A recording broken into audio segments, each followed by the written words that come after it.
Well, hello again, and welcome again to another podcast, Down to Earth, but Heavenly Minded. And I'm your host, Risch. And today we're going to be looking at another short article uh, entitled The Perfect Assembly. And I don't know about you, but every time we read these short articles, I find they're very penetrating. They really touch the heart sometimes. And if there's an area in your life that needs to be touched, I hope these articles touch it.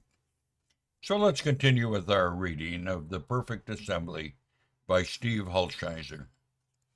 If we only read the opening verses of the letter to the church of Ephesus, Revelation 2, we would no doubt come to the conclusion that this assembly was perfect. The Lord commended them for their work. This was an active assembly. He speaks of their labor. They were not only active, but working to the point of exhaustion. He also commands them for their patience. Often, when we work hard, we quit early. Not so with this assembly at Ephesus. They were active, laboring, and they were not quitters. He knew their sensitivity to evil and their faithful administration of discipline. He knew of their knowledge of the word and how they tried men making false claims and found them to be liars. However,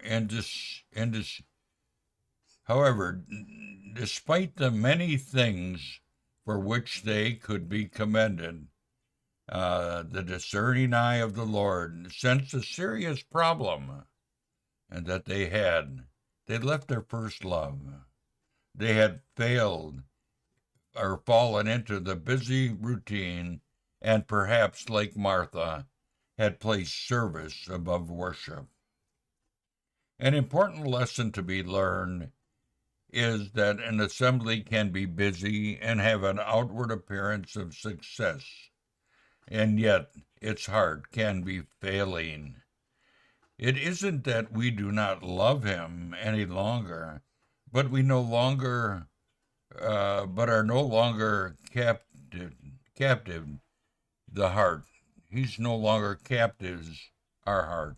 Instead, he competes with other things, even his work, for our affection and devotion.